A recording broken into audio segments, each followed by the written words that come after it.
জাতীয় বিশ্ববিদ্যালয়ের 2023 সালের ডিগ্রি পাস ও সার্টিফিকেট কোর্স প্রথম বর্ষের হিসাব বিজ্ঞান প্রথম পত্রের পরীক্ষা আগামী 4 ফেব্রুয়ারি অনুষ্ঠিত হবে। আজকের ভিডিওতে আমি হিসাব বিজ্ঞান প্রথম পত্র সাবজেক্টের ফাইনাল সাজেশন শেয়ার করব, যে সাজেশনটি আপনার পরীক্ষার জন্য খুবই গুরুত্বপূর্ণ হবে আর পরীক্ষাতে 80 থেকে 90% পর্যন্ত কমন পেতে পারেন। তো চলুন সাজেশনটা দেখে নিই।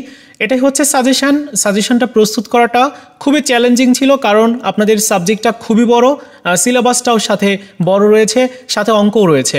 যাই হোক, প্রথম অধ্যায় ক বিভাগের অতি সংক্ষিপ্ত প্রশ্ন। দেখতেই পাচ্ছেন যে এখানে প্রশ্ন সংখ্যা হচ্ছে 10টা, খ আর গ বিভাগের প্রশ্ন দেওয়া হয়েছে আরও 4টা। এরপর দ্বিতীয় অধ্যায়ের ক বিভাগের জন্য 9টা প্রশ্ন রয়েছে, খ ও গ বিভাগের জন্য আরও 3টা প্রশ্ন রয়েছে।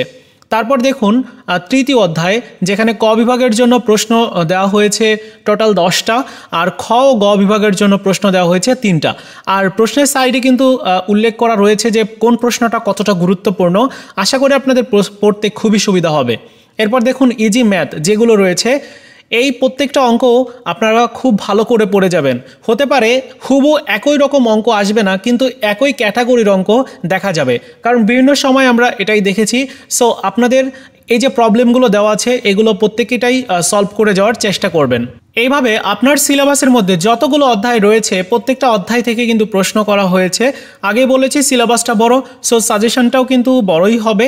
সো আপনাদের পরীক্ষার জন্য যে সময়টা এখন আপনি পাচ্ছেন, এই সময়টার মধ্যে খুব ভালো করে প্রস্তুতি নিয়ে কমপ্লিট করবেন। এই হচ্ছে পুরো সাজেশনটা। আর দ্বিতীয় পত্রের সাজেশনটাও কিন্তু অলরেডি রেডি হয়ে গেছে, আপনারা এইটাও সংগ্রহ করে নিতে পারেন। এই ভিডিওর প্রথম কমেন্টসে হোয়াটসঅ্যাপ নাম্বার দেওয়া আছে, সেখানে গিয়ে যোগাযোগ করে পিডিএফ ফাইল সংগ্রহ করে নেবেন। এই ছিল আজকের মতো ভিডিও। দেখা হচ্ছে নতুন ভিডিওতে। ভালো থাকুন সবাই, ধন্যবাদ সবাইকে।